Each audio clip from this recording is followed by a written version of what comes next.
이승만 대통령, 건국 대통령 이승만 대통령 정신, 그리고 그 공로를 한번 재조명해 볼까 합니다. 이승만 대통령 하면은 그만 어떻게 하다 보니까 4.19 뭐 독재 이러면서 매몰돼 버렸는데요. 그건 사실 적은 부분입니다. 정말 이승만 대통령 큰 공로 부분은 따로 있어요. 그래서 그 이승만 대통령도 실수할 수도 있고 또 잘못할 수도 있고 하지만은 공이 더 크기 때문에 그 공의 부분을 오늘 살펴보고, 왜 살펴보느냐, 바로 이 시대에 이승만과 같은 정신이 필요하기 때문에 그렇다는 거예요. 그러니까 이승만 정신이 뭐지? 그래서 그거 오늘 들여다보자는 거예요. 지금 우리나라 상황이 어떤 사람은 월남 패망 직전과 비슷하다 이렇게 말하는 사람도 있고, 구한말과 비슷하다 이렇게도 비교합니다. 구한말, 그러니까 조선이 망하기 전에 그때 그 열강의 틈에서 살아남으려고 그렇게 애를 바등바등 썼잖아요. 러시아, 청나라, 일본, 뭐 미국 이 사이 좀 살아남아 볼까 하고, 또 이리 눈치 보고 저리 눈치 보고 이쪽으로 붙었다 저쪽으로 붙었다 발버둥 쳤지만은 결국 실패했죠. 그러면 이제 해방이 되고 나서는 또 어땠습니까? 너무 혼란스러워요. 공산주의 민주주의 하면서 갈갈이 막 찍히는 거예요. 해방되고 난 그 국민들 전체가 그 상황에서 건국을 하고 독립을 어떻게 유지해 가면서 이 나라가 무너지지 않게 절대적으로 공을 세운 사람은 누구냐 하면 바로 이승만 대통령이다 이거예요.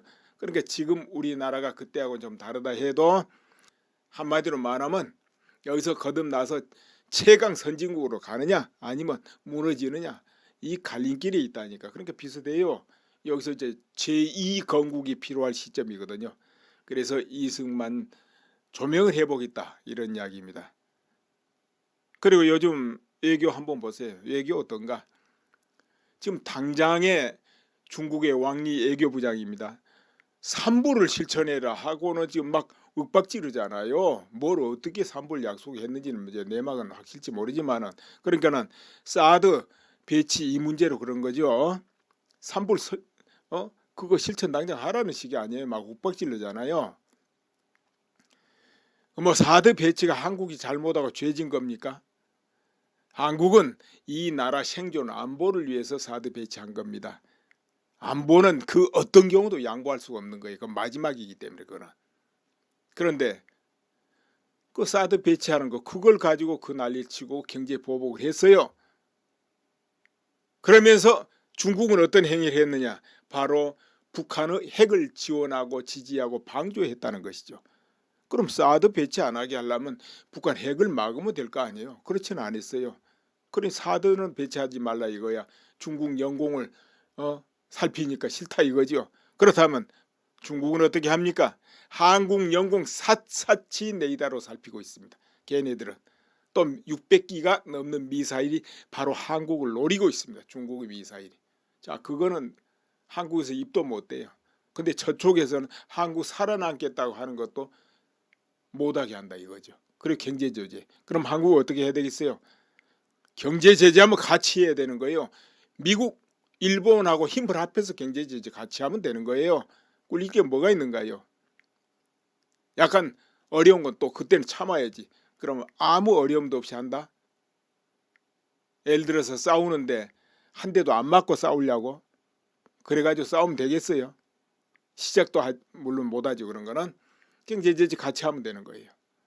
이제 그렇게 하다 보면 서로 살아남기 위해서, 손해 덜 보기 위해서 협상하고 그런 거 아니에요, 이치가? 그렇게 해야 되는데 그렇지 못하단 말이에요. 자, 그래서 오늘날에는 이승만 정신이 필요하다. 제2의 이승만이 필요하다.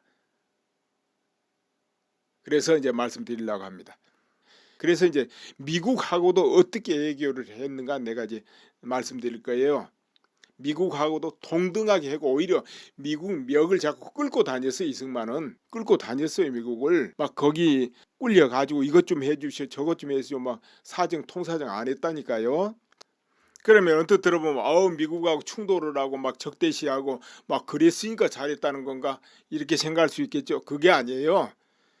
이승만 대통령은 이 국가를 위해서, 미래를 위해서 주장을 하지만 미국민의 존경을 받아가면서 했다니까요. 또 미국민을 리드해 가면서.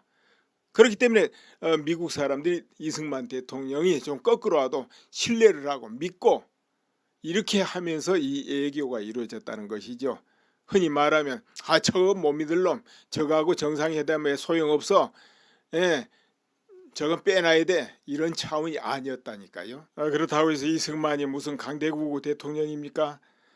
찢어지게 가난하고 없고 아무것도 없는 바로 한국의 대통령이었다는 것이죠. 한국 실정이 어느 정도인지 잠깐 언급해 볼까요? 이제 해방은 돼가지고 공산주의가 좋다, 민주주의가 좋다, 국내에서도 서로 국민들이 엇갈려 싸우고 그야말로 찢어지게 가난한 데다가 기아 선생이 헤매고 있고 뭐 하나 통합된 거 없고 일같이 할 사람도 없고 그런 상황 아니었습니까?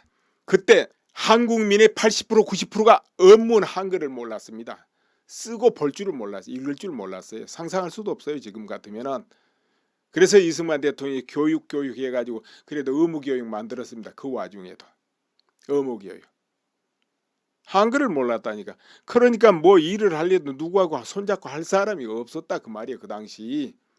면장을 해도 알아야 면장을 하지. 이제 이런 문제 있었거든요. 그러다 보니까 이제 친일파 쪽에도 하고 이렇게 됐다 이런 이야기예요. 그리고 산은 전부 헐벗어 가지고 대한민국 산 지금 푸르죠. 참 아름답습니다. 그러나 그 당시는 전부 다 뻘거숭이 민둥산이었습니다. 비만 오면 흙탕물 그냥 막 급류 날리고 좀 비 안 오면 바짝 말라서 그냥 다 타들어가고 그때가 그 시절 그래요. 그래서 기아선상 때거리가 해결이 안 된다 그 말이에요. 그때 그 시절에도 이승만은 굳건하게 그렇게 했어요. 아무것도 없는데 기술도 없고 돈도 없고 능력도 뭐 인적 자원도 엉망진창이고 이럴 때 이승만은 굳건하게 나라를 지켰다 이 말이에요. 그런데 또 대단한 게 전쟁 가운데에서도 선거를 하고 직선제하고 이래가지고 대통령 2대 대통령 취임해요. 전쟁 중에도 그때도 민주주의 끈은 놓지 않았다는 것이죠. 이게 쉬운 일 아니에요. 그때 그 절박한 그 시점에 그때야 뭐 선거할 수도 없고 그냥 밀고 나가도 아무 상관없는데도 그때도 선거했다니까. 6.25 전쟁이 왜 터집니까? 이 소련은 남북이 이렇게 갈라져 있을 때 비밀리에 북한군을 20만 병사를 그 훈련을 시킵니다. 최신 무기 다 대주고 쳐내려가게 하려고 한국을 그랬는데 이 미군은 한국군한테 무기를 안 대줬어요. 훈련도 안 시키고. 그렇게 하다가 이승만 대통령 딱 대통령 돼가지고 이제 정식 건국이 되니까 한 달 지나서 그냥 철군해버린 거예요. 아이고 잘 됐다고 철군해버렸어. 이제 미국 입장에서는 그 전에 2차 대전 하느라고 전 세계에서 피를 흘리고 참 지칠 대로 지치고 그랬겠죠. 그러다 보니까는 철군해버린 거라 이렇게 볼 수도 있어요. 그리고 이제 일본 쪽으로 물러나고 지슨 라인 이걸 또 딱 선포해요. 그래 일본까지 방어선이다 이거죠. 한국 빼버리는 거예요. 이래가지고 6.25가 발발이에요. 그러니까 이승만 대통령 저 메가더한테 전화해가지고 메가더가 바로 일본에 있었습니다. 태평양 사령부 전화해가지고 내가 뭘 했냐? 미군 철수하고 훈련 안 시켜주면은 전쟁 난다고 했잖아. 지금 전쟁 났잖아. 그러니까 빨리 미군이 와서 한국을 구해라. 이렇게가 호통졌다 이 말이요. 그러니까는 뭐 그때도 뭐 굴욕적으로 하고 그러질 않았어요. 이승만 대통령. 그 와중에서도 이제 그렇게 하고 또 휴전이 이제 성립되잖아요. 3년 전쟁하고 또 미국 입장에서는 그만 또 3년 내내 싸운 거예요. 피를 흘리고 한국전에서 6.25 때. 그러니까 또 휴전하고 떠나고 싶어. 휴전하고 그래서 이제 휴전을 서둘러 하게 됩니다. 그러니까 또 이승만 대통령 철저히 휴전 반대했잖아요. 그리고는 그렇게 하려면은 한미 상호 방위조약 체결하자 이렇게 요구한 거예요. 그런데 트루만 대통령이 노 안 해준 겁니다. 엮이기 싫으니까 이제 안 해줬는데 그러다 보니까 이승만 대통령이 그래 그러면 이 휴전 협정 안 지켜질 거다 이걸 보이기 위해서 방공포로 석방을 단행해버립니다. 거제도에 있었던 27,000명 그들은 이제 원래 북한이나 중국이나 이런 데 송환되도록 돼 있었어요. 휴전 협정상. 그런데 그냥 국내 풀어버린 거예요. 갈 대로 가라고. 그러니까 그들은 전부 한국에 정착을 해버리게 되죠. 그러니까는 뭐 마음대로 휴전 그 제대로 안 될 거예요. 이걸 보여주는 것이죠. 이렇게 되니까 미국 입장에서는 참 머리가 아팠다 그래요. 그래서는 이런저런 말이 많았는데 바로 그 뒤에 이승만 대통령이 미국을 방문하게 된다 이거예요. 지금부터는 이제 그 이후 이야기를 지금 여러분께 말씀드릴까 합니다. 이분이 미국 워싱턴 공항에 도착했을 때부터 한마디로 시비를 미국에 걸기 시작을 해요. 이거 이제 내가 말을 재밌게 한다고 시비를 건다 그랬는데 어디를 가도 이는 뭐 꿀리고 그러지를 않았다는 것이죠. 이는 그러니까 워싱턴 공항에 도착하자마자 이승만은 이제 답사를 하는데 꼭 환영사 하니까 답사할 거 아니에요. 미 국무부 안에 도사리고 있는 소련에 대한 유화론자를 맹렬히 이제 비난하는 거예요. 이길 수 있는 6.25 전쟁인데 워싱턴 겁쟁이들이 휴전을 서둘러 가지고 한국 통일을 막고 공산세력 위세만 높여줬다 이렇게 비판했다 이 말이에요. 그리고 이제 이런 강경 어조가 계속 이제 지속돼요. 이제 그 당시 이제 7월 28일 이제 상하 양원 합동회에서 연설을 할 때도 그때도 강경론이 막 터져 나옵니다. 그 당시 이제 하원 의장 조셉 마틴이 이렇게 소개를 했어요. 미국 국민들이 경탄에 맞지 않는 불구루 자유 전사를 소개합니다. 이렇게 했어요. 그러니까 이제 미국 사람들 입장에서 볼 때는 이승만 대통령은 불구루 반공 자유 전사입니다. 자유 투사. 이제 존경 대상이었어요. 그러니까 그런 바탕이 있기 때문에 가서 강경 연설도 하는 거예요. 자유 세계는 공산 세계를 타도하는 용기를 가져야 된다. 그 자유 싸움에서 한국이 선봉을 맞겠다. 이렇게 이제 말을 시작하면서 미국이 비겁해지면 안 된다를 이제 막 거기서 난리를 한 거예요. 공산주의들 혁명 때문에 온 세계가 지금 위협을 받고 있지 않냐. 그들은 노예가 될 수 있다. 그러니까 그들과 싸워야 된다. 이렇게 해요. 더구나 특히 중국에 대해서 경고를 그때 많이 합니다. 앞으로 언젠가는 자유세계를 크게 위협할 것이니까 무력으로 중국을 공격해서 타도해야 된다. 우리가 앞장서겠다. 이렇게 하는 거예요. 이제 이렇게 나가니까 이제 미국의 중도파 이런 경우는 굉장히 많이 우려를 하게 되겠죠. 반발도 하고.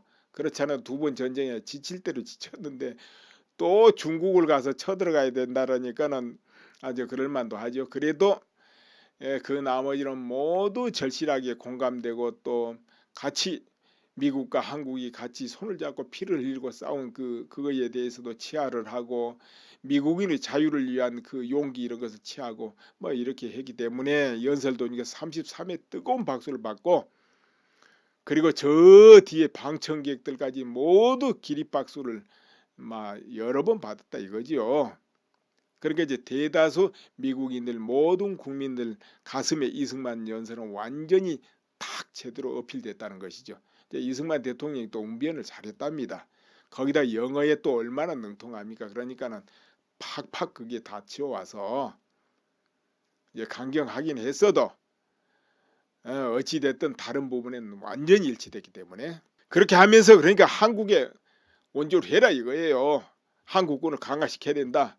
앞으로도 공산주의를 막기 위해서는 한국군이 강해야 된다. 우리가 최전선이니까 그러니까 한국군을 지원해라. 원조를 해라. 의해서 막 주장한 거죠. 비록 강경했지만 어찌 됐든 듣는 사람들이 이승만 대통령 그 연설에 모두 공감했다는 것이죠. 그렇구나 하고 맞다 하고 그때의 대통령이 아이젠하워 대통령 아닙니까? 그러니까 아이젠하워 대통령하고 정상회담하러 간 거예요. 그래서 이제 그 와중에도 일화가 많습니다.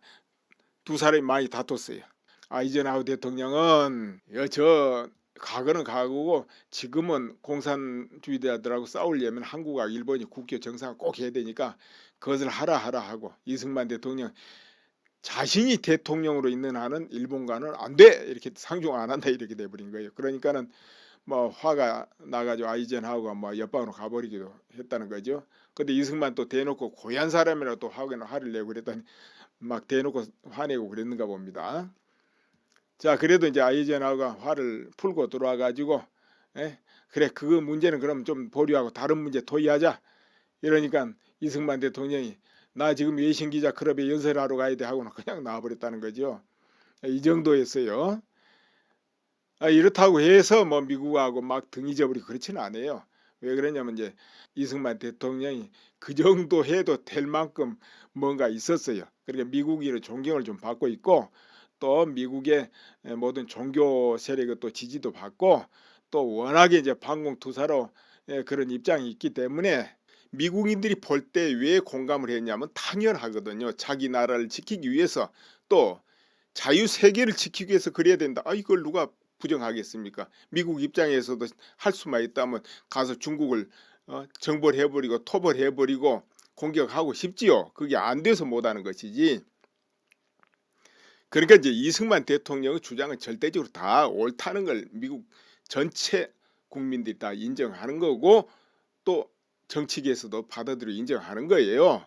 그리고 이제 이승만 대통령하고 아이젠하워 두 대통령이 서로 의견 충돌이 난다 하지만 그쪽도 이해하지요. 한쪽에서는 한국, 일본이 힘을 합해야 된다. 그 말도 옳잖아요. 그러나 이승만 대통령은 내가 있는 한은 안 돼. 이것도 또 인정될 만하거든. 왜 그러냐면 한국과 일본 그 관계가 어떻습니까? 금방 해방됐는데 금방 또 좋아라 이게 되겠습니까? 그러니까 서로 인정되는 부분이기 때문에 이게 충돌을 해도 충돌이 아니죠. 실질적으로. 예예예. 노투사 이거 참 어쩔 수 없구만. 이 정도지 뭐 어떻게 하고 할 형편은 아니었는 것 같아요. 자, 이것이 이제 결정적으로 드러난 게 어디냐? 영웅행진을 한 데서 드러납니다. 영웅행진. 그건 뭐냐면 이제 뉴욕시에서 일어나는 것인데 미국의 영웅들이 그 뉴욕시에서 영웅행진 카퍼레이드를 받는 겁니다. 그러니까 여기 대상이 이제 린드버그가 조그만 비행기 타고 세계 일주했잖아요. 그래서 이제 그 당시 영웅, 그래서 영웅행진했고 또 메가더 원수도 영웅행진했어요. 6.25 전쟁 가운데 트루만 대통령이 메가더 원수를 해임하지 않습니까? 그렇게 해임당하고 뉴욕에 와서 영웅행진을 합니다. 귀국했을 때 뉴욕시에서 이제 영웅행진을 했는데 이 영웅행진을 바로 이승만 대통령이 받게 됩니다.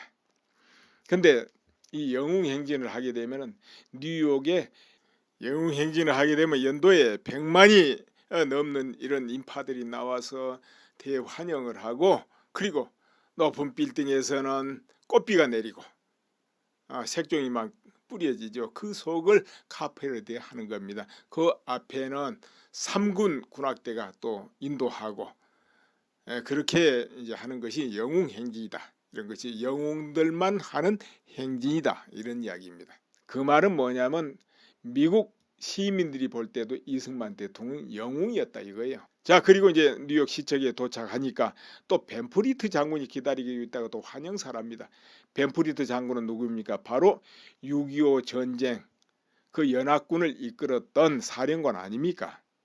그래 또 환영사하고 결국 자유를 위해서 공산진영과 싸웠던 투사들이기 때문에 그런 것이고요. 이승만 대통령이 또 미국에 갔을 때 5천여 명의 그러니까 참전 용사들이 또 대환영하고 그렇게 했어요. 자, 그렇게 갔다 와서 뭐가 체결되느냐? 바로 상호방위 조약이 체결됩니다. 상호방위 조약. 트루만 대통령 때는 안 됐는데 아이젠하워 대통령 때 상호방위 조약이 이제 체결이 되는 것이죠. 그리고 이제 미군이 정식으로 주둔하고 한국에 이제 원조를 하는데 아무튼 그 뒤로 이제 미국이 한국에 얼마 원조를 하느냐? 1년 예산 70%를 무상 원조로 원조를 했습니다. 70%. 자, 그리고 또 미군들이 그 쓰는 돈이 있습니다. 한국 내에서. 그게 20%. 그러다 보니까 우리나라 전체 예산 90%를 미국에서 대해서 10년 이상을 먹고 살았다 이런 거죠. 그 뒤로 이제 차관, 유상 차관 이래 가지고 아주 이자도 없이 장기 저리로 해 가지고 빌려주는 게 있어서 그건 갚으라고. 그러나 이제 무상 원조가 아무튼 거의 한 10여 년 가까이 주어집니다. 그래 가지고 한국 사람들이 기아를 벗어난 거예요. 기아를 벗어나고 이렇게 한 겁니다. 그러니까 이제 미국에 한번 가서 그냥 그렇게 하고 와도 이제 그런 것이 있었죠. 자, 그리고 미래를 위해서 한 거 아니에요. 대한민국 안전을 위해서는 이건 반드시 필요하다 싶어가지고 이승만 대통령이 아주 애를 써가지고 그거 만들어 놓은 겁니다. 그거 지금도 그 혜택을 보고 있어요. 우리 모두가 그게 있었기 때문에 남과 북이 지금까지 전쟁 안 하고 이마에 지나왔고 그것을 또 바탕으로 해서 한국은 또 선진국 진입을 한 겁니다. 또 지금 이 순간에도 그 덕을 보고 있는 거예요. 상호 방위조약. 그 이승만 대통령 때 만들어 놓은 겁니다. 어찌됐든 미래를 위해서 만들어 놓은 거예요. 이승만 대통령. 그러니까 이승만 대통령은 건국 대통령으로서 훌륭하게 했다. 역할을. 그러나 이제 뭐 4.19니 뭐 어째 독재를 어떻게 하면서 폄하돼 버리고 그냥 역사에 지워지다시피 하고 이렇게 됐지만은 그보다 훨씬 10배, 20배 큰 공을 세운 사람이 이승만 대통령입니다. 이 국가에 대해서. 그리고 또 이승만 대통령 이제 부인이 프란체스카 뭐 도너에서 오스트리아예요. 오스트리아. 그러니까 호주 아니고 저 독일 옆에 오스트리아. 그런데 이 두 사람이 이제 특징이 뭐냐면 엄청난 전략가. 전략. 한마디로 그냥 구두쇠처럼 전략한다 이거죠. 예, 이승만 대통령은 이제 이승만의 전공은 국제법이었어요. 국제 정치 그쪽. 그래 이제 부전공이 미국 역사 서양사였죠. 예. 그리고 이제 그 논문이 1912년에 프린스턴 대학 출판부에서 정시로 출판됩니다. 한국인으로 이제 최초죠. 그래서 이미 그때부터 미국의 유명세를 타기 시작했어요. 그럼 미국 하와이에서 한국 최초 남녀공학학교 한인 기독 학원을 또 설립해서 이제 거기서 한글도 가리키고 인재를 양성하려고 애를 썼지요. 그때부터 참 옛날 이야기네 이거. 그리고 이승만 대통령은 미국에 있으면서도 국적이 없었어요. 무국적자. 중국도 미국도 국적을 가지지 않았어. 왜 그러냐 한국이 곧 독립할 것인데 무슨 국적이 필요 있나 이렇게 하고는 국적을 안 가졌단 말이야. 정치학을 전공한 그런 이제 학자였기 때문에 그만큼 이제 전체 국제적인 감각 시각이 그때도 컸다는 거죠. 굉장히 넓고. 예, 그리고 태평양 전쟁이 있기 전에 그러니까 일본이 진주만을 이제 기습하기 전이죠. 그때 일본 내막기라는 책을 쓰게 돼요. 일본 내막기. 그러니까 그 책 내용에는 뭐냐면 일본이 미국을 공격할 것이다. 그러니까 그 당시 이제 미국 입장에서는 그 말도 안 돼. 그 무슨 그런 말이 있어. 이래가지고 흑평을 받았어요. 그런데 3년 있다 정말로 공격을 받았단 말이에요. 그러다 보니까 이것이 그냥 유명해져 가지고 베스트셀러가 되었다 이거죠. 그러니까 이승만 대통령은 그야말로 외국인으로서는 참 베스트셀러를 미국에서 쓴 사람이다. 그래서 이미 그때 이승만 그냥 유명했어요. 미국 자체에서. 그리고 임시정부, 중국에 있는 임시정부요. 그 임시정부의 주석, 김구 주석 앞에 주석을 지낸 이가 바로 이승만 주석입니다. 이승만 주석. 그리고 이제 그 다음에 김구 주석이 그 자리를 맡았어요. 그리고 이제 중경 임시정부에 그런 요청도 하죠. 일본에 선전포고를 해라. 그렇게 해서 바로 2차 대전 거기에 참전을 해야 된다. 그래야 승전국 입장에서 참여하게 된다. 그래 이거 이제 외교적으로 중요한 것이죠. 그런 거는 사실은 그 임시정부에서 몇 명 이렇게 전투에 몇천 명 참전한다고 해서 뭐 참 이기고 일본을 꺾고 그러지는 못하지만 그렇게 할 때 명분이 되는 거예요. 승전국 명분이 되는 거예요. 그래서 이제 임시정부에서 선전포고를 하게 되죠. 일본에. 그런 거 굉장히 필요합니다. 그만큼 이승만 대통령은 널리 보고 깊게 보는 그 힘이 있었어요. 그리고 이제 한국 독립을 논의하고 이럴 때 굉장히 그런 저런 것이 다 영향을 준 겁니다. 그런 것이 미국인들한테 각인되고 또 책을 낸 거 이런 것이 그 내용 같은 것이 미국인들 읽어보고 그들이 영향을 받고 이렇게 하는데 굉장히 중요한 역할을 했죠. 카이로 선언문도 막 나오고 그럴 때니까 한국에 이제 신탁 통치를 하느냐 마느냐 그 당시 그랬습니다. 그렇게 이제 독립을 쟁취한다. 또 한국민의만의 정부를 가지겠다. 이런 것도 국제에서 이제 허락을 해야 되는 것인데 그 부분을 이제 이승만 대통령이 그걸 쟁취를 한 것입니다. 그런저런 배경이 있기 때문에 또 이승만 대통령은 미국의 정치계라든가 그리고 또 교육계통 이런 데서 많은 지원을 했어요. 지지를 하고 그쪽에 친구들이 또 많았습니다. 많은 쪽에서 지원을 해주고 그러니까 그게 가능한 거죠. 그렇게 볼 때 또 6.25 전쟁이 터지고도 그렇게 빨리 유엔이 참전을 하고 미군이 그렇게 지원을 한 거 이런 것도 바로 이승만 대통령 활약이 있었기 때문에 가능하다니까요. 그렇지 않았으면 그렇게까지 빨리 올 수가 없어요. 그래서 그 부분을 이제 다시 한번 몇 가지 요약해 본다면은 이승만 대통령 미국을 너무 잘 아는 사람이었다. 미국에서 오래 살았으니까. 그리고 또 미국의 이제 교회 개통 이런 데서 지원을 많이 받았다. 왜 그러냐면 지금은 백인들 그 교회 믿는 것이 기독교 믿는 것이 44%로 반토막 났다 이러지만은 그 전에 60년, 70년 아니면 40년 전에는 백인들은 거의 80% 90%를 기독교를 믿었습니다. 그렇기 때문에 그 세력 힘이 컸거든요. 근데 그들이 또 이제 이승만 대통령을 많이 지원했습니다. 서로 이제 친하고 그런 부분이 많았고요. 그리고 이승만 대통령 좋은 게 또 뭡니까? 영어에 능통하고 웅변의 달인이었다는 거. 이런 것이 큰 힘이고요. 왜냐하면 영어를 능통해가지고 많은 사람을 사귀고 뜻을 서로 통할 수가 있잖아요. 그렇게 지원받기도 쉽죠. 그리고 그거는 미국이 그 당시 절대 필요한 반공투사였다는 것이죠. 그 당시는 이제 전 세계가 공산권 민주권 해가지고 갈려가지고 싸울 때 아닙니까? 그 선봉에 또 미국이 있는 것이고, 그런데 절대적인 반공투사가 필요하잖아요. 미국 쪽에서는. 그렇기 때문에 이승만은 절대적인 그 반공투사로서 미국민의 존경을 받고 있었다. 이렇기 때문에 이제 바로 힘없는 나라의 대통령이라도 좀 쉬운 부분이 있었다, 그런 것이죠. 그리고 또 빼놓을 수 없는 굉장히 중요한 겁니다. 이거 지나치면 안 되는 건데, 대한민국의 자유민주주의 시장경제 초석을 이제 바로 이승만 대통령이 굳건하게 닦았다 이거죠. 왜냐하면 그 당시 한국은 공산주의가 좋을까 무슨 뭐 자유민주주의가 좋을까 전부 혼란스러웠어요. 국내 자체가. 왜 그러냐면 막 해방되고 엉망인데다가 거의 또 대지주가 있고 그 나머지는 전부 소작농이고 이렇게 되고 또 고리채로 너무 허덕이고 있었어요. 토지 분배 이게 엉망이었거든요. 자, 그러니까 그때 민심 위반이 어느 정도 되겠습니까? 다 기하선상이 있다 보니까 공산주의 하니까 전부 막 휩쓸릴 수밖에 없었잖아요. 공산주의 다 똑같이 살고 똑같이 나눠서 같이 살자니까 얼마나 좋습니까? 듣기는 그냥 솔깃하잖아요.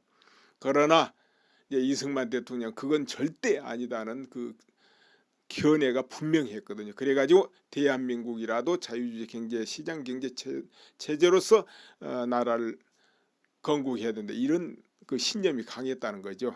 그래서 그렇게 이끌었고, 그래서 한국만이라도 이와 같은 자유세계의 일원이 될 수 있었다, 그런 것이죠. 그 당시는 전부 혼란스러웠으니까 지도자들도 이게 나을까 저게 나을까 그땐 그럴 때예요.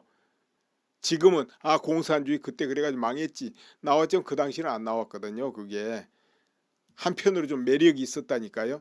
그래서 지도급 인사들도 막 공산주의자 되는 사람 뭐 반공주의자 되는 사람 그렇게 됐잖아요.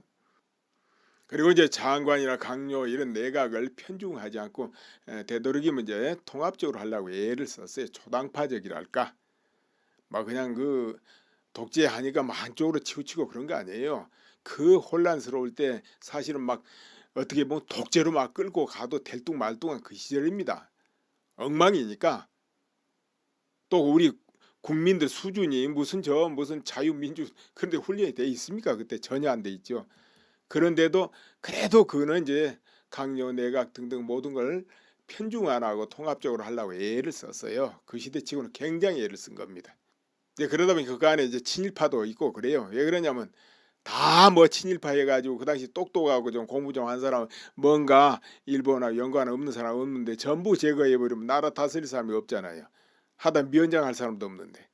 그러니까 이제 거기서 골라 쓰기도 한 거죠. 근데 또 이거 아세요? 그 이승만 대통령 내각이라든가 이승만 대통령 그 당시 국회 이런데 여러분 그거 아세요? 스님 출신들이 대거 포진했다. 그러면은 뭐 승복 입고 머리 깎고 그건 아니에요. 다 양복 입고 머리 길르고죠.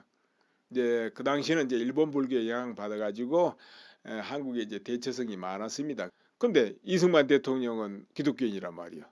근데도 스님네들이 대거 포진했다. 왜? 도대체 좀 배운 사람이 없다 보니까 그 당시. 그럼 스님네들이 많이 배웠냐? 스님네들은 그 당시 이제 그 유학생이 굉장히 많이 나왔어요. 저 아래 버머사 쪽만 해도 일본이라든가 뭐 독일이든 어딘 유학생이 스님네들이 유학생이 60명이 나왔다 그랬다 이거죠. 60명. 그런데 이제 그 다음에 그 지원이 좀 끊었다 그래요. 왜 그러냐? 가는 쪽쪽 가서는 와서 돌아오니까 대처성이 돼버리더라 이거죠. 일본 불교 거치고 오다 보니까 그렇게 되겠죠. 그러다 보니까는 이제 거기서 중단됐다 이런 말도 있는데 한 사찰에서 유학생이 60명 나왔다 이거예요. 그 옛날에. 그러니까 이제 각절 이거 따져보면 굉장히 많지 않겠습니까? 그러다 보니까 이제 그런 사람들이 정계를 진출하게 돼요. 그래서 우선 그냥 언뜻 떠오른 것만 해도요. 재헌국회, 유성갑, 최범술 이런 분 이제 재헌국회 이런데 최범술 하면은 일본 유학파고 한국의 다도를 역수입한 사람이죠. 그 당시 다솔사 이제 주지를 했는데 그리고 재헌헌법 이것을 이제 제정하는데 참여한 분이에요. 이분이. 그리고 이제 2대 국회 이럴 때는 이종욱, 허영호, 박성아 이런 분이 또 국회 가고 또 김범린 이분은 그 당시 이제 문교부 장관하고 또 민의원하고 그렇게 했습니다. 다음에 이제 동대 총장도 하고 그랬습니다만은 이런 분들이요. 뭐 이종욱이니 뭐 박성아니 김범린 처음 독립운동했습니다. 상해 쪽에서. 그러다 보니까 이제 또 이승만 대통령하고 연이 있어요. 다. 만당이라는 게 있었어요. 그 당시에 만당. 그 뭐냐면은 바로 여러분이 잘 아시는 만의 한용운 그 정신을 이제 기본으로 해가지고 그러니까 그 중심에 만의 한용운 스님이 있어요. 33인 중에 한 분이죠. 만의 한용운 스님은 33인 중에 한 분이고 공약 3장을 썼고 그 다음에 3.1 독립운동은 대표가 손병입니다. 천도교. 그런데 실제적으로 이 모든 걸 계획하고 공약 3장을 쓰고 그리고 주도하고 했던 이가 누구냐 하면은 바로 한용운 스님입니다. 이제 만당의 대표죠. 한용운 스님인데 그리고 이제 마지막까지 일정과 싸우고 절대로 절개를 굽히지 않았던 그 분이 바로 한용운 스님이거든요. 그런데 이제 한용운 스님을 필두로 해가지고 김범린, 아까 이종우 모두 이제 같이 독립운동을 했던 분들이에요. 1950년도 이제 그때 전쟁 났잖아요. 그때 바로 내무부 장관이 누구냐? 백성욱 박사. 바로 이분도 스님이에요. 범어사 출신입니다. 부산 범어사 출신. 바로 내무부 장관 했습니다. 그 당시. 그 외에도 독립운동은 했던 분들 뭐 백초월 그리고 김성숙 선생 같은 경우 다 그 스님네들이거든요. 그리고 33인 중에 한 분이었던 용성 스님 그런 경우 뭐 그분은 이제 정계로는 안 나갔지만은 독립운동을 하셨고 그리고 또 유원포산 스님 같은 경우도 독립운동 자금을 대고 하여튼 스님네들 직접 나간 사람도 있고 아까 상해에 드나들면서 직접 활동했던 사람도 있지만은 뒤로 몰래 이렇게 자금을 대고 이런 일도 굉장히 많았습니다. 그러니까 아무튼 또 어떤 이는 이제 정계에 이렇게 진출하고 그랬죠. 이승만 대통령은 자기 종교하고 상관없이 나라의 모든 인재를 모아가지고 어떻게 하면 이 나라를 건국하고 튼튼하게 만들 수 있을까? 공산권으로부터 공산의 침략으로부터 나라를 지킬 수 있을까? 민주국가로 만들 수 있을까? 이렇게 열망하고 애를 쓰신 분이다 이런 이야기예요. 그렇게 보니까 우리나라는 그래도 그나마 다행인 것이 불교도 그렇고 기독교도 그렇습니다만은 나라가 위기에 처했을 때 이제 불교 같은 경우 임진왜란 때도 그랬지 않습니까? 위기에 처했을 때 그래도 나라를 지키기 위해서 독립운동을 하고 저항을 하고 다 그렇게 했다는 것이죠. 그런 이제 그에 반해서 월남 한번 볼까요? 월남은 그 종교 지도자들이 정신이 잘못돼 가지고 그만 월맹 좋은 짓만 잔뜩 하다가 월남 쫄딱 망하게 만들어 버렸단 말이에요. 앞에 나와서 뭐 분신하고 평화 자유 이렇게 하다가는 월맹에 이용당하고 월남 망하게 만들어 버렸단 말이에요. 그에 비해서 그래도 한국의 종교인들은 그 위기에 닥치면은 자기를 버려가지고 나라를 구하려 했다는 거 그나마도 그게 얼마나 다행입니까? 아무튼 이런 어려운 시기에 이승만과 같은 그런 정신을 가진 그런 지도자가 필요하다 이것입니다. 감사합니다. 이렇다고 해서 뭐 미국하고 막 등 잊어버리고 그렇지는 않아요.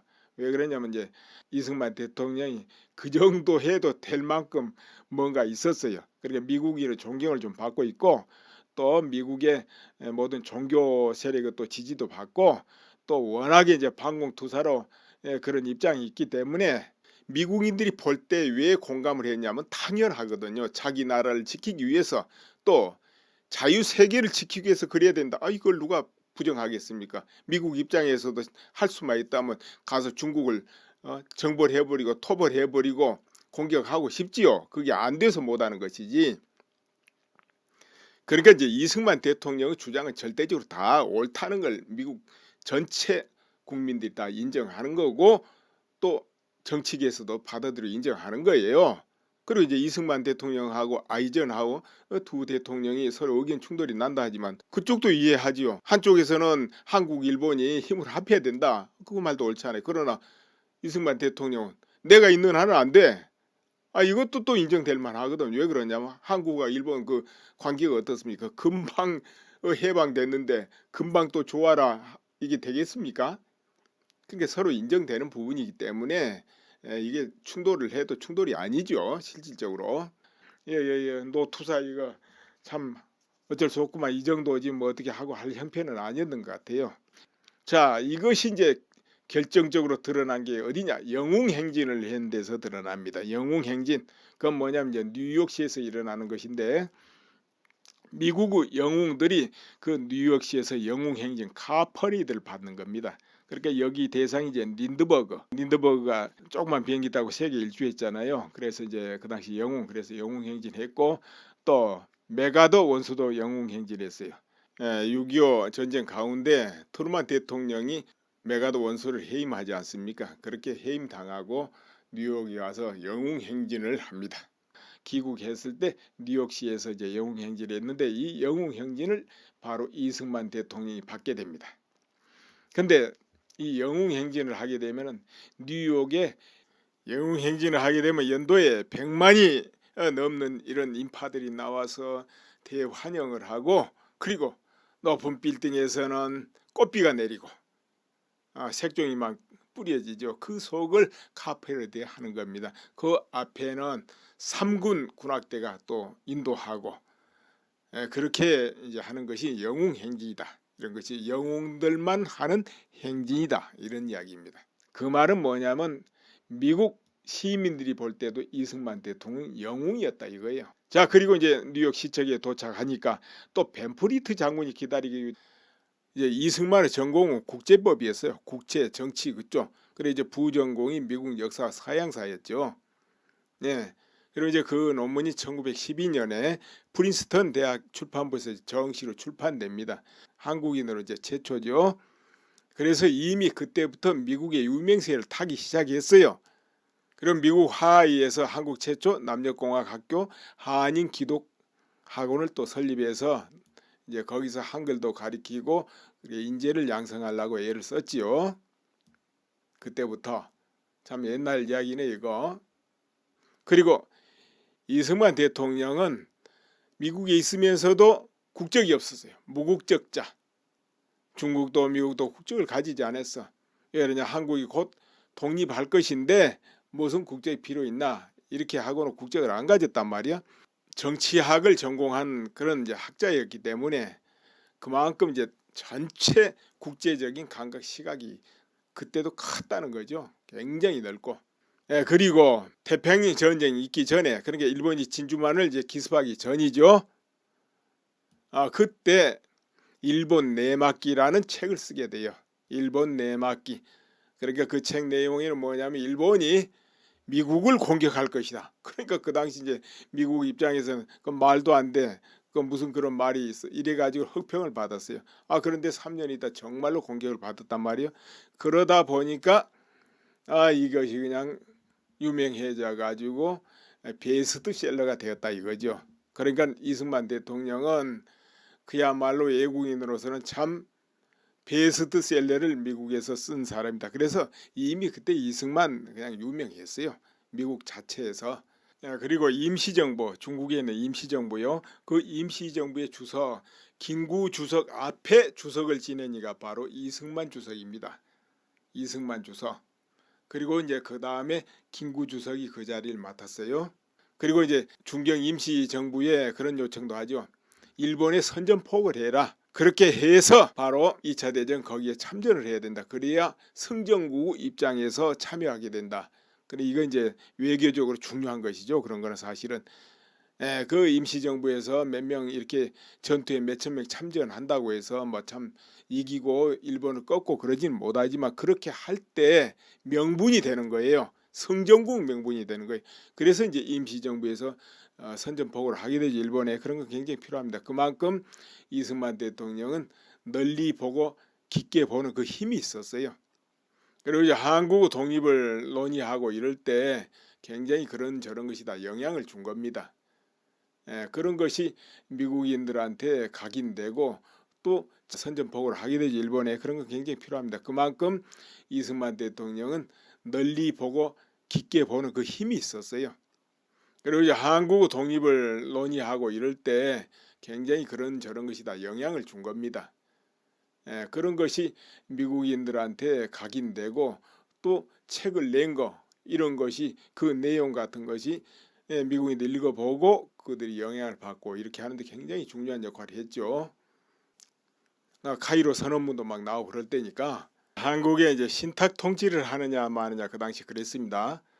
그렇게 이제 독립을 쟁취한다. 또 한국민의만의 정부를 가지겠다. 이런 것도 국제에서 이제 허락을 해야 되는 것인데 그 부분을 이제 이승만 대통령이 그걸 쟁취를 한 것입니다. 그런저런 배경이 있기 때문에 또 이승만 대통령은 미국의 정치계라든가 그리고 또 교육계통 이런 데서 많은 지원을 했어요. 지지를 하고 그쪽에 친구들이 또 많았습니다. 많은 쪽에서 지원을 해주고 그러니까 그게 가능한 거죠. 그렇게 볼 때 또 6.25 전쟁이 터지고도 그렇게 빨리 유엔이 참전을 하고 미군이 그렇게 지원을 한 거 이런 것도 바로 이승만 대통령 활약이 있었기 때문에 가능하다니까요. 그렇지 않았으면 그렇게까지 빨리 올 수가 없어요.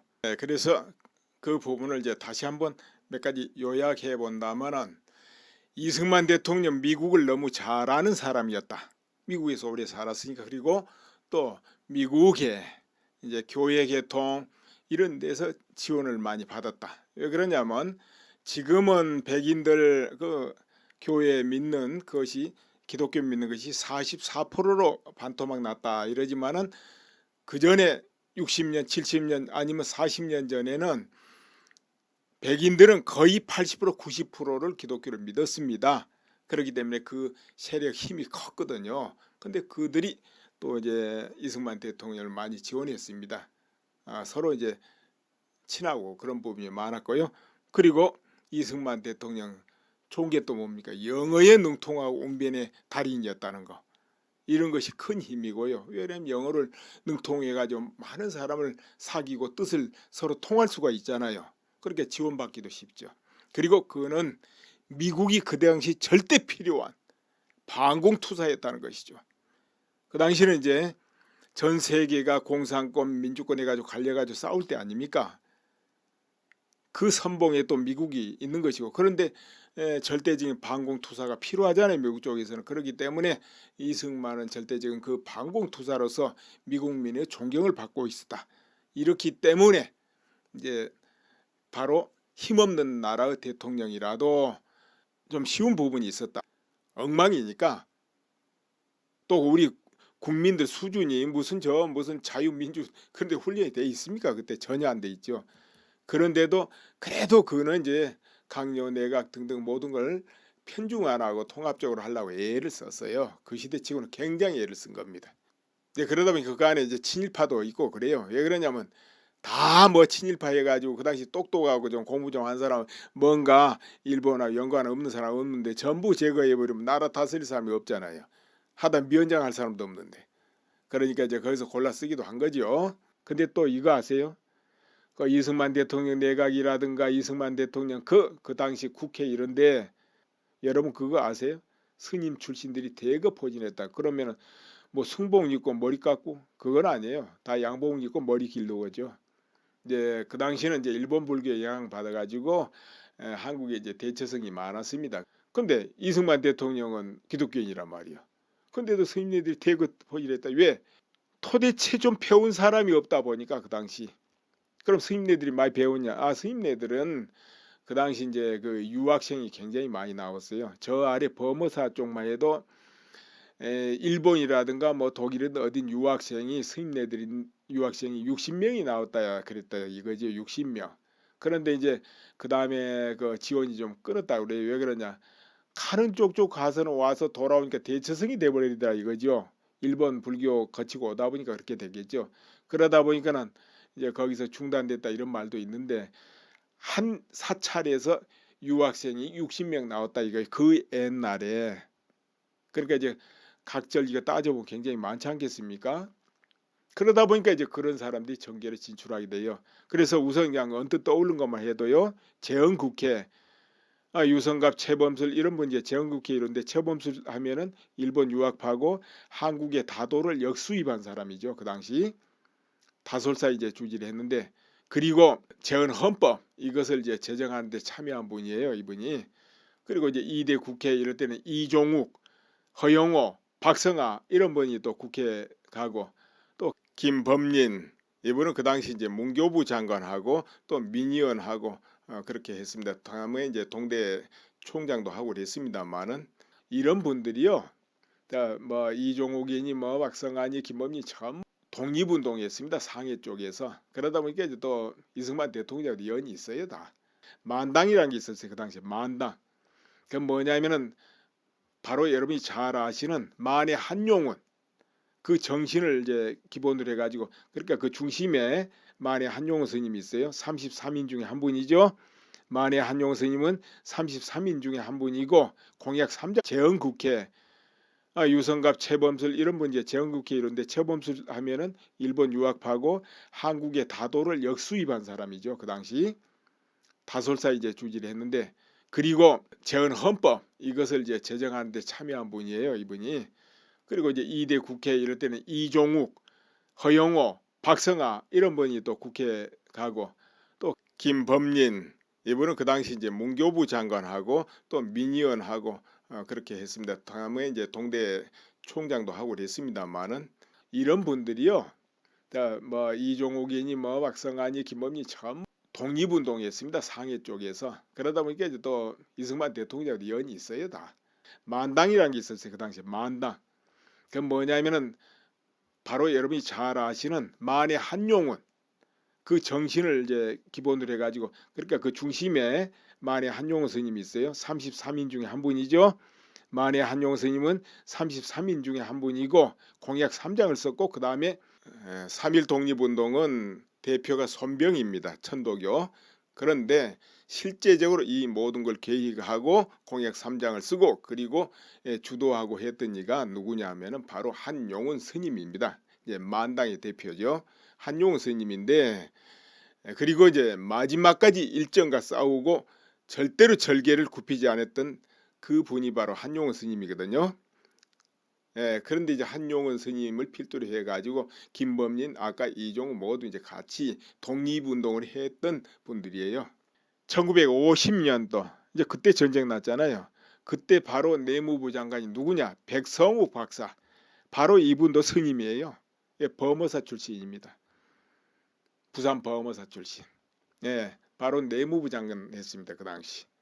그 외에도 독립운동은 했던 분들 뭐 백초월 그리고 김성숙 선생 같은 경우 다 그 스님네들이거든요. 그리고 33인 중에 한 분이었던 용성 스님 그런 경우 뭐 그분은 이제 정계로는 안 나갔지만은 독립운동을 하셨고 그리고 또 유원포산 스님 같은 경우도 독립운동 자금을 대고 하여튼 스님네들 직접 나간 사람도 있고 아까 상해에 드나들면서 직접 활동했던 사람도 있지만은 뒤로 몰래 이렇게 자금을 대고 이런 일도 굉장히 많았습니다. 그러니까 아무튼 또 어떤 이는 이제 정계에 이렇게 진출하고 그랬죠. 이승만 대통령은 자기 종교하고 상관없이 나라의 모든 인재를 모아가지고 어떻게 하면 이 나라를 건국하고 튼튼하게 만들 수 있을까? 공산권으로부터 공산의 침략으로부터 나라를 지킬 수 있을까? 민주국가로 만들 수 있을까? 이렇게 열망하고 애를 쓰신 분이다 이런 이야기예요. 그렇게 보니까 휴전 반대했잖아요. 그리고는 그렇게 하려면은 한미 상호 방위조약 체결하자 이렇게 요구한 거예요.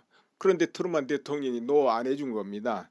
엮이기 싫으니까 이제 안 해줬는데 그러다 보니까 이승만 대통령이 그래 그러면 이 휴전협정 안 지켜질 거다 이걸 보이기 위해서 방공포로 석방을 단행해버립니다. 거제도에 있었던 27,000명 그들은 이제 원래 북한이나 중국이나 이런 데 송환되도록 돼 있었어요. 휴전협정상. 그런데 그냥 국내 풀어버린 거예요. 갈 대로 가라고. 그러니까 그들은 전부 한국에 정착을 해버리게 되죠. 그러니까는 마음대로 휴전 그 제대로 안 될 거예요. 이걸 보여주는 것이죠. 아 이렇게 되니까 미국 입장에서는 참 머리가 아팠다 그래요. 그래서는 이런저런 말이 많았는데 바로 그 뒤에 이승만 대통령이 미국을 방문하게 된다 이거예요. 지금부터는 이제 그 이후 이야기를 지금 여러분께 말씀드릴까 합니다.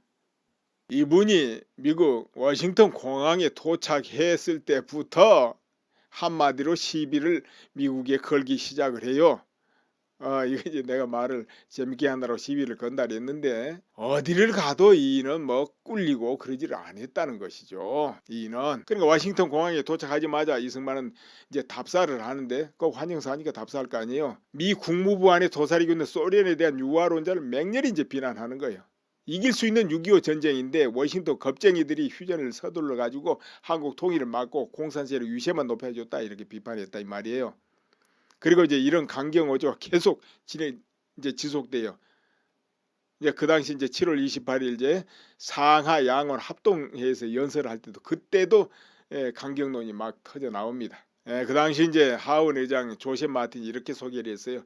미국 국민들이 경탄에 맞지 않는 불구루 자유 전사를 소개합니다. 이렇게 했어요. 그러니까 이제 미국 사람들 입장에서 볼 때는 이승만 대통령은 불구루 반공 자유 전사입니다. 자유 투사. 이제 존경 대상이었어요. 그러니까 그런 바탕이 있기 때문에 가서 강경 연설도 하는 거예요. 자유 세계는 공산 세계를 타도하는 용기를 가져야 된다. 그 자유 싸움에서 한국이 선봉을 맞겠다. 이렇게 이제 말을 시작하면서 미국이 비겁해지면 안 된다를 이제 막 거기서 난리를 한 거예요. 공산주의들 혁명 때문에 온 세계가 지금 위협을 받고 있지 않냐. 그들은 노예가 될 수 있다. 그러니까 그들과 싸워야 된다. 이렇게 해요. 더구나 특히 중국에 대해서 경고를 그때 많이 합니다. 앞으로 언젠가는 자유세계를 크게 위협할 것이니까 무력으로 중국을 공격해서 타도해야 된다. 우리가 앞장서겠다. 이렇게 하는 거예요.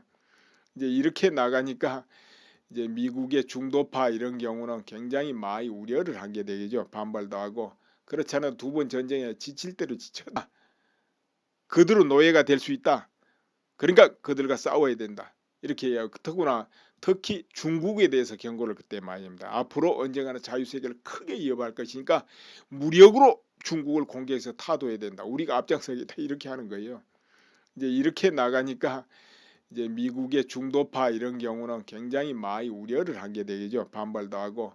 그렇잖아요. 두 번 전쟁에 지칠 대로 지쳤는데 또 중국을 가서 쳐들어가야 된다라니까는 아주 그럴만도 하죠. 그래도 그 나머지는 모두 절실하게 공감되고 또 같이 미국과 한국이 같이 손을 잡고 피를 흘리고 싸운 그거에 대해서도 치하를 하고 미국인의 자유를 위한 그 용기 이런 것을 취하고 뭐 이렇게 했기 때문에 연설도니까 33회 뜨거운 박수를 받고 그리고 저 뒤에 방청객들까지 모두 기립박수를 막 여러 번 받았다 이거지요. 그러니까 이제 대다수 미국인들 모든 국민들 가슴에 이승만 연설은 완전히 탁 제대로 어필됐다는 것이죠. 이승만 대통령이 또 웅변을 잘했답니다. 거기다 영어에 또 얼마나 능통합니까? 그러니까는 팍팍 그게 다 치워와서 이제 강경하긴 했어도 어찌 됐든 다른 부분에는 완전히 일치됐기 때문에 그렇게 하면서 그러니까 한국에 원조를 해라 이거예요. 한국군을 강화시켜야 된다. 앞으로도 공산주의를 막기 위해서는 한국군이 강해야 된다. 우리가 최전선이니까 그러니까 한국군을 지원해라. 원조를 해라. 의해서 막 주장한 거죠. 비록 강경했지만 어찌 됐든 듣는 사람들이 이승만 대통령 그 연설에 모두 공감했다는 것이죠. 그렇구나 하고 맞다 하고 그때의 대통령이 아이젠하워 대통령 아닙니까? 그러니까 아이젠하워 대통령하고 정상회담하러 간 거예요. 그래서 이제 그 와중에도 일화가 많습니다. 두 사람이 많이 다퉜어요. 아이젠하워 대통령은 저 과거는 과거고 지금은 공산주의자들하고 싸우려면 한국과 일본이 국교 정상을 꼭 해야 되니까 그것을 하라 하고 이승만 대통령 자신이 대통령으로 있는 한은 일본과는 안 돼. 이렇게 상종 안 한다 이렇게 돼버린 거예요. 그러니까는 뭐 화가 나가지고 아이젠하워가 뭐 옆방으로 가버리기도 했다는 거죠. 근데 이승만 또 대놓고 고얀 사람이라 또 화를 내고 그랬더니 막 대놓고 화내고 그랬는가 봅니다. 자, 그래도 이제 아이젠하워가 화를 풀고 들어와가지고 그래 그 문제는 그럼 좀 보류하고 다른 문제 토의하자. 이러니까 이승만 대통령이 나 지금 외신기자 클럽에 연설하러 가야 돼 하고는 그냥 나와버렸다는 거죠. 이 정도였어요. 이렇다고 해서 뭐 미국하고 막 등이 져버리고 그렇지는 않아요.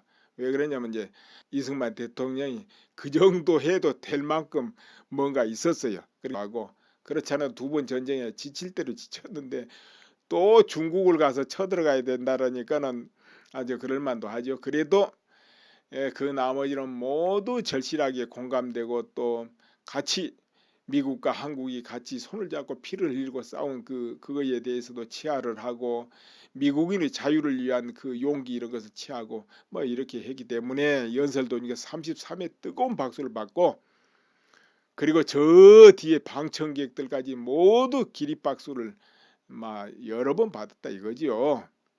그러니까 이제 대다수 미국인들 모든 국민들 가슴에 이승만 연설은 완전히 탁 제대로 어필됐다는 것이죠. 이승만 대통령이 또 웅변을 잘했답니다. 거기다 영어에 또 얼마나 능통합니까? 그러니까는 팍팍 그게 다 치워와서 이제 강경하긴 했어도 어찌 됐든 다른 부분에는 완전히 일치됐기 때문에 그렇게 하면서 그러니까 한국에 원조를 해라 이거예요. 한국군을 강화시켜야 된다. 앞으로도 공산주의를 막기 위해서는 한국군이 강해야 된다. 우리가 최전선이니까 그러니까 한국군을 지원해라. 원조를 해라. 의해서 막 주장한 거죠. 비록 강경했지만 어찌 됐든 듣는 사람들이 이승만 대통령 그 연설에 모두 공감했다는 것이죠. 그렇구나 하고 맞다 하고 그때의 대통령이 아이젠하워 대통령 아닙니까? 그러니까 아이젠하워 대통령하고 정상회담하러 간 거예요. 그래서 이제 그 와중에도 일화가 많습니다. 두 사람이 많이 다퉜어요. 아이젠하워 대통령은 저 과거는 과거고 지금은 공산주의자들하고 싸우려면 한국과 일본이 국교 정상을 꼭 해야 되니까 그것을 하라 하고 이승만 대통령 자신이 대통령으로 있는 한은 일본과는 안 돼. 이렇게 상종 안 한다 이렇게 돼버린 거예요. 그러니까는 뭐 화가 나가지고 아이젠하워가 뭐 옆방으로 가버리기도 했다는 거죠. 근데 이승만 또 대놓고 고얀 사람이라 또 화를 내고 그랬더니 막 대놓고 화내고 그랬는가 봅니다. 자, 그래도 이제 아이젠하워가 화를 풀고 들어와가지고 그래 그 문제는 그럼 좀 보류하고 다른 문제 토의하자. 이러니까 이승만 대통령이 나 지금 외신기자 클럽에 연설하러 가야 돼 하고는 그냥 나와버렸다는 거죠. 이 정도였어요. 이렇다고 해서 뭐 미국하고 막 등이 져버리고 그렇지는 않아요. 왜 그러냐면 이제 이승만 대통령이 그 정도 해도 될 만큼 뭔가 있었어요. 그러니까 미국인의 존경을 좀 받고 있고 또 미국의 모든 종교 세력의 또 지지도 받고 또 워낙에 이제 반공투사로 그런 입장이 있기 때문에 미국인들이 볼 때 왜 공감을 했냐면 당연하거든요. 자기 나라를 지키기 위해서 또 자유세계를 지키기 위해서 그래야 된다. 이걸 누가 부정하겠습니까? 미국 입장에서도 할 수만 있다면 가서